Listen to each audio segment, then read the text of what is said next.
ದೇವರು ಪ್ರೀತಿಸುವ ಪ್ರೀತಿಯ ಬಿಗ್ ಜೆ ಟಿ ವಿ ಪ್ರಿಯ ವೀಕ್ಷಕರಿಗೆ ನಮ್ಮ ಕರ್ತನಾದ ಯೇಸು ಕ್ರಿಸ್ತನ ಹೆಸರಿನಲ್ಲಿ ನಿಮ್ಮನ್ನು ವಂದಿಸಿ ಸ್ವಾಗತ ಬಯಸ್ತಿದ್ದೇವೆ. ಬನ್ನಿರಿ, ಇಂದು ನಾವು ದೇವರ ವಾಕ್ಯವನ್ನು ಯೋಹಾನನು ಬರೆದ ಸುವಾರ್ತೆ gospel according to John chapter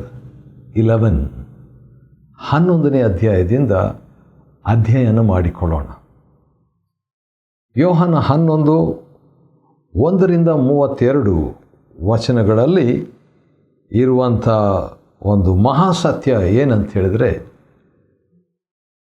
ಪುನರುತ್ಥಾನ ಶಕ್ತಿಯ 15 ಸತ್ಯಗಳು, 15 truths about the power of resurrection. ಪುನರುತ್ಥಾನದ ಶಕ್ತಿ. ಬೇರೆ ಬೇರೆ ಶಕ್ತಿಗಳನ್ನು ನಾವು ಮಾನವ ಶಕ್ತಿ, ಹಣಶಕ್ತಿ, ಬಲಶಕ್ತಿ, ಈ ರೀತಿಯಾಗಿ ಬೇರೆ ಬೇರೆ ರೀತಿಯಿಂದ ನಾವು ಶಕ್ತಿಯನ್ನು ಕೇಳಿದ್ವಿ. ಆದರೆ ಇವತ್ತು ನಾವು ಕೇಳುವಂಥದ್ದು, ನೋಡುವಂಥದ್ದು, ಅಧ್ಯಯನ ಮಾಡುವಂಥದ್ದು ಪುನರುತ್ಥಾನದ ಶಕ್ತಿ.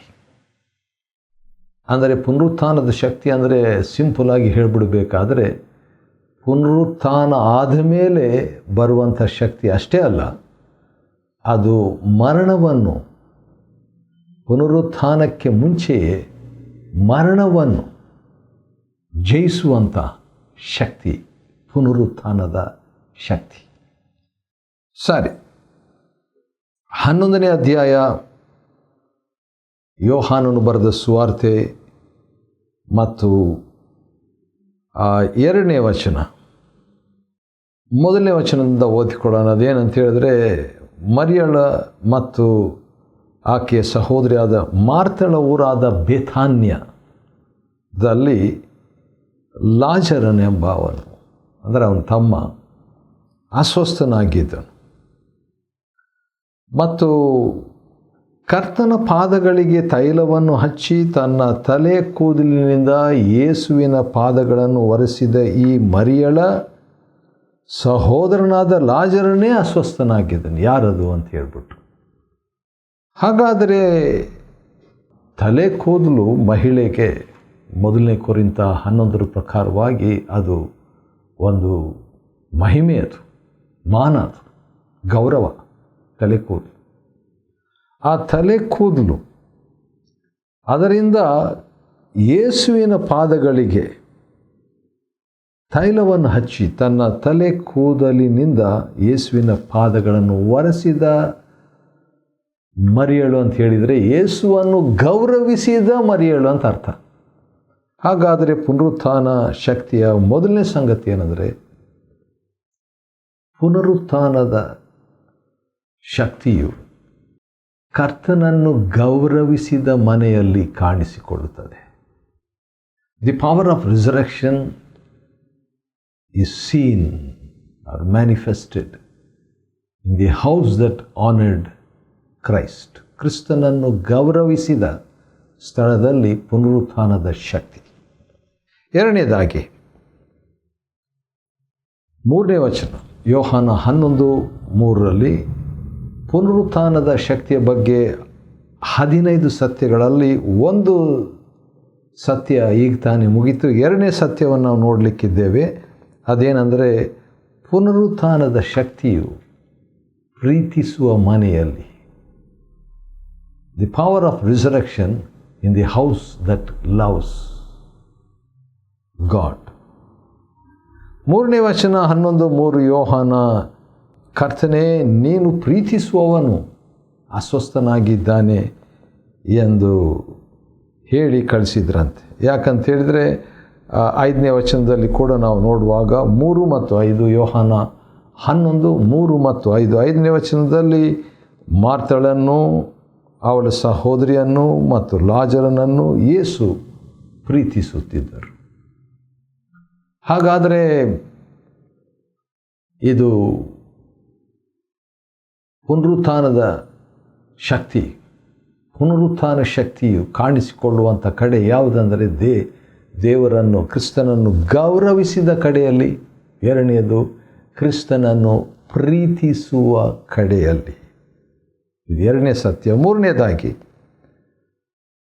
ನಾವು ಇನ್ನೊಂದು ವಿಷಯವನ್ನು ಕೂಡ ನಾವು ನೋಡ್ಕೊಳ್ತಾ ಇದ್ದೀವಿ 4ನೇ ವಚನದಲ್ಲಿ. ಯೋಹಾನ 11:4 ಏನು ಬರೆದಿದೆ ಅಂತ ಹೇಳ್ಬಿಟ್ಟು ನೋಡುವಾಗ, ಯೇಸು ಸ್ವಾಮಿ ಅಸ್ವಸ್ಥನಾಗಿರುವ ಲಾಜರನ ಬಗ್ಗೆ ಕೇಳಿದ ಮೇಲೆ, ಈ ಕಾಯಿಲೆಯು ಮರಣಕ್ಕಾಗಿ ಅಲ್ಲ, ದೇವರ ಮಹಿಮೆಗಾಗಿಯೇ ಬಂದದ್ದು ಎಂಬುದಾಗಿ ಹೇಳುವಾತನಾಗಿದ್ದಾನೆ. ಹಾಗಾದರೆ ಪುನರುತ್ಥಾನದ ಶಕ್ತಿಯು ದೇವರನ್ನು ಮಹಿಮೆ ಪಡಿಸುತ್ತದೆ. ಇದು ಮೂರನೇ ಸತ್ಯ. ಪುನರುತ್ಥಾನ ಶಕ್ತಿಯ ಬಗ್ಗೆ ಮೂರನೇ ಸತ್ಯ ಏನಂತ ಹೇಳಿದರೆ, ಪುನರುತ್ಥಾನ ಶಕ್ತಿಯು ದೇವರನ್ನು ಮಹಿಮೆ ಪಡಿಸುತ್ತದೆ. ಅಷ್ಟೇ ಅಲ್ಲ, ಅದೇ 4ನೇ ವಚನದಲ್ಲಿ ಯೋಹಾನ 11:4 ನಾವು ನೋಡಿಕೊಳ್ಳುವಾಗ, ಈ ಕಾಯಿಲೆಯು ಮರಣಕ್ಕಾಗಿ ಅಲ್ಲ, ದೇವರ ಮಹಿಮೆಗಾಗಿಯೇ ಬಂದದ್ದು ಅಂತ ಹೇಳಿಬಿಟ್ಟು, ಇದರಿಂದ ದೇವರ ಪುತ್ರನಿಗೆ ಮಹಿಮೆಯಾಗುವುದು. ಹಾಗಾದರೆ ಪುನರುತ್ಥಾನದ ಶಕ್ತಿ ಅಥವಾ ಪುನರುತ್ಥಾನ ಶಕ್ತಿಯು ಪುತ್ರನನ್ನು ಮಹಿಮೆ ಪಡಿಸುತ್ತದೆ ಅಥವಾ ಕ್ರಿಸ್ತನನ್ನು ಮಹಿಮೆ ಪಡಿಸುವುದಾಗಿದೆ. The power of resurrection not only glorifies God, it glorifies his son, the Lord Jesus also. 5ನೇದಾಗಿ ಅಂದ ಹಾಗೆ ಯೋಹಾನ 11:1-32 ಅಧ್ಯಯನ ಮಾಡಿಕೊಳ್ತಾ ಇದ್ದೀವಿ. ಯೋಹಾನ 11:1-32 ಪುನರುತ್ಥಾನ ಶಕ್ತಿಯ ಬಗ್ಗೆ 15 ಸತ್ಯಗಳನ್ನು ನಾವು ನೋಡ್ಕೊಳ್ತಾ ಇದ್ದೀವಿ. 15 truths about the power of resurrection. 5ನೇದಾಗಿ, ಯೇಸು ಸ್ವಾಮಿ ಲಾಜರನು ಅಸ್ವಸ್ಥನಾಗಿದ್ದಾನೆ ಎಂಬ ಸಮಾಚಾರವನ್ನು ಕೇಳಿಯೂ ಯೋಹಾನ 11:6 ಯೇಸು ಅಸ್ವಸ್ಥನಾಗಿದ್ದಾನೆ, ಲಾಜರನ ಅಸ್ವಸ್ಥನಾಗಿದ್ದಾನೆ ಎಂದು ಯೇಸು ಕೇಳಿದ ಮೇಲೆಯೂ 2 ದಿವಸ ತಾನಿದ್ದ ಸ್ಥಳದಲ್ಲಿ ಉಳಿದುಕೊಂಡದ್ದರ ಬಗ್ಗೆ ನಾವು ನೋಡುವಾಗ, ಅದರಿಂದ ಕಲಿಯುವಂಥ ಪುನರುತ್ಥಾನದ ಶಕ್ತಿಯ ಬಗ್ಗೆ 5ನೇ ಸತ್ಯ ಏನಂದರೆ, ಪುನರುತ್ಥಾನ ಶಕ್ತಿಯು ತಡವಾದರೂ ಅಲ್ಲಗಳೆಯುವುದಲ್ಲ. Power of resurrection may delayed but not denied. ತಡವಾದಾಗ್ಯೂ ತಡವಾದದ್ದು ಅದು ನಿರಾಕರಿಸಿದ್ದಲ್ಲ.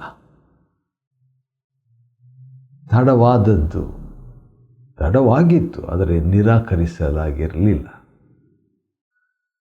ಆದ ಕಾರಣ ಆ ಒಂದು ಸತ್ಯವನ್ನು ನಾವು ಕಲಿತೇವೆ. 6ನೇ ಸತ್ಯ, ನಾವು ಈಗ ಇದುವರೆಗೆ 5 ಸತ್ಯ ಆಯಿತು, ಇನ್ನೂ 10 ಸತ್ಯಗಳಿದೆ ಪುನರುತ್ಥಾನದ ಶಕ್ತಿಯ ಕುರಿತಾಗಿ. 6ನೇ ಸತ್ಯ ಏನಂತ ಹೇಳಿದರೆ, power of resurrection works in spite of risk.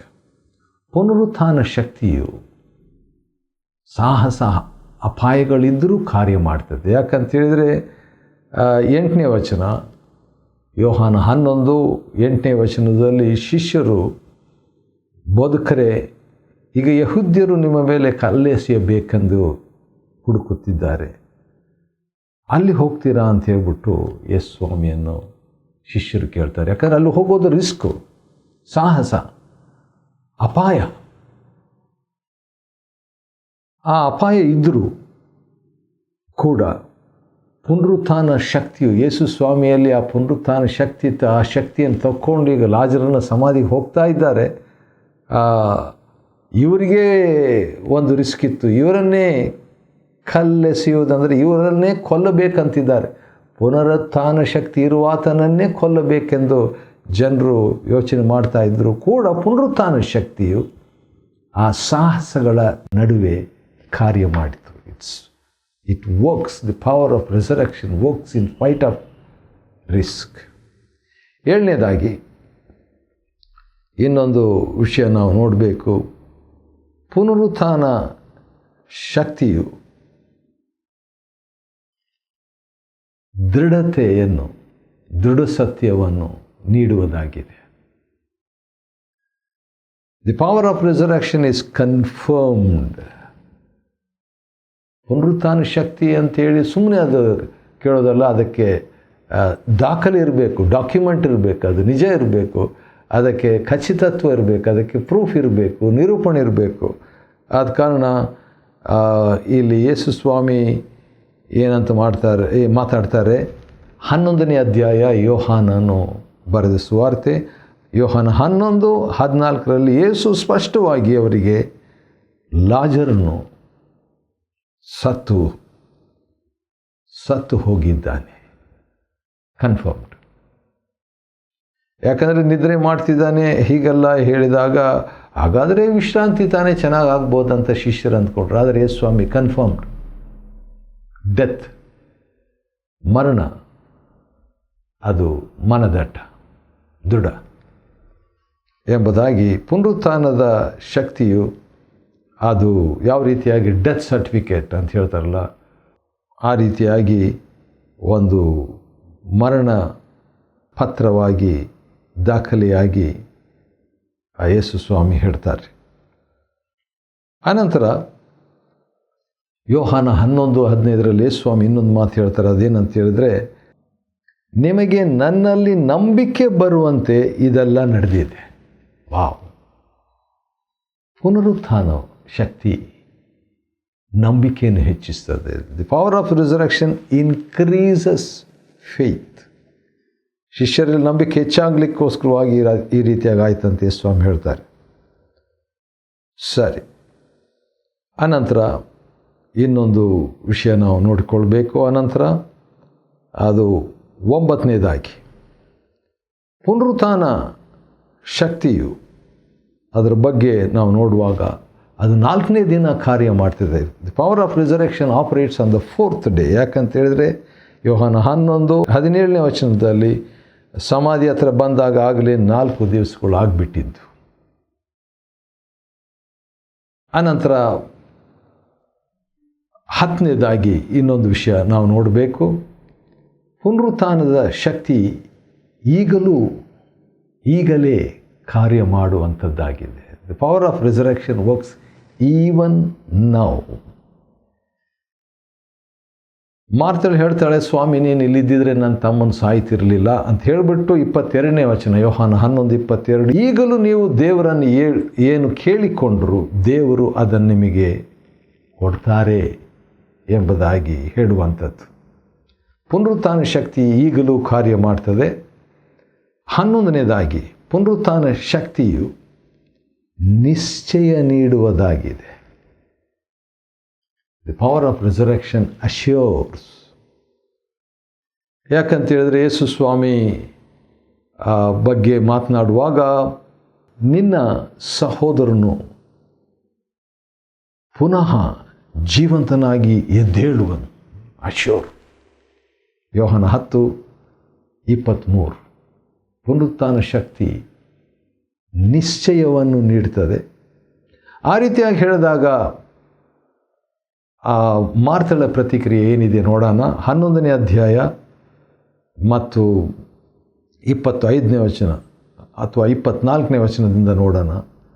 ಮಾರ್ತಳು ಯೇಸುವಿಗೆ ಕಡೆ ದಿನದಲ್ಲಿ ಪುನರುತ್ಥಾನವಾದಾಗ ಎಲ್ಲರೂ ಪುನಃ ಎದ್ದೇಳುವ ಹಾಗೆ ಲಾಜರನು ಕೂಡ ಹೇಳ್ತಾನೆ ಅಂತ ಹೇಳ್ಬಿಟ್ಟು ಅವರು ಹೇಳ್ತಾರೆ. ಆದರೆ ಆಕೆಯು ಪುನರುತ್ಥಾನದ ಭವಿಷ್ಯದ ಬಗ್ಗೆ ಆಕೆ ತಿಳ್ಕೊಂಡಿದ್ಲು. ಆದರೆ ಯೇಸು ಸ್ವಾಮಿ ಒಂದು ಮಾತು ಹೇಳ್ತಾರೆ, ಭಾಳ ಪವರ್ಫುಲ್ಲಾಗಿ ಇರುವಂಥ ಒಂದು ಮಾತು 25ನೇ ವಚನದಲ್ಲಿದೆ. ಯೇಸು ಆಕೆಗೆ, ನಾನೇ ಪುನರುತ್ಥಾನವೂ ಜೀವವೂ ಆಗಿದ್ದೇನೆ.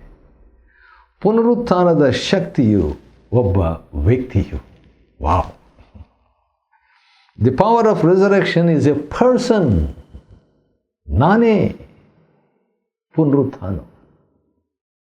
ಇದು ಪುನರುತ್ಥಾನ ಶಕ್ತಿಯ ಬಗ್ಗೆ ಇರುವಂಥ 12ನೇ ಒಂದು ಸತ್ಯವಾಗಿದೆ. 13ನೇ ಸತ್ಯ ಏನಂತ ನೋಡೋಣ ಬನ್ನಿರಿ.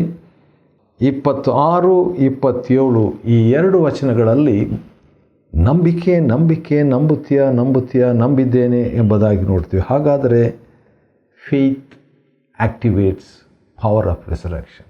ನಂಬಿಕೆಯು ಪುನರುತ್ಥಾನ ಶಕ್ತಿಯನ್ನು ಕಾರ್ಯಗತ ಮಾಡ್ತದೆ.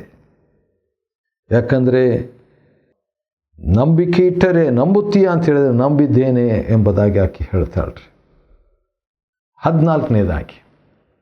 14ನೇ ಸತ್ಯ, ಪುನರುತ್ಥಾನದ 15 ಸತ್ಯಗಳನ್ನು ನಾವು ಯೋಹಾನ 11:1-32 ನೋಡ್ತಾ ಇದ್ದೇವೆ. ಆದ ಕಾರಣ ಪುನರುತ್ಥಾನ ಶಕ್ತಿಯು ಆಹ್ವಾನಿಸುವುದಾಗಿದೆ. 11ನೇ ಅಧ್ಯಾಯ ಯೋಹಾನ 28ನೇ ವಚನದಲ್ಲಿ ನೋಡುವಾಗ ಮಾರ್ಥಳು ಹೊರಟು ಹೋಗಿ ಮರಿಯಳನ್ನು ಕರೀತಾಳೆ.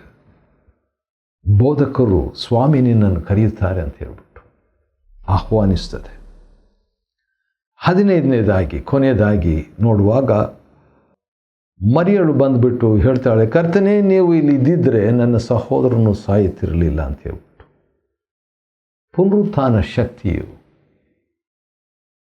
ಗತಕಾಲಕ್ಕೆ ಸಂಬಂಧಿಸಿದ್ದು ಆಗಿರಬೇಕಾಗಿಲ್ಲ. Power of resurrection need not be the past. ಆಶ್ಚರ್ಯ ಅಲ್ವಾ? ಪುನರುತ್ಥಾನ ಶಕ್ತಿಯ 15 ಸತ್ಯಗಳು. ಯೋಹಾನ 11ನೇ ಅಧ್ಯಾಯ 1-32 ವಚನಗಳನ್ನು ಅಧ್ಯಯನ ಮಾಡಿಕೊಳ್ಳುವಂತೆ ದೇವರು ಕೊಟ್ಟ ಕೃಪೆಗಾಗಿ ಆತನಿಗೆ ಸ್ತೋತ್ರವಾಗಲಿ. ದೇವರು ನಿಮ್ಮನ್ನು ಆಶೀರ್ವದಿಸಲಿ.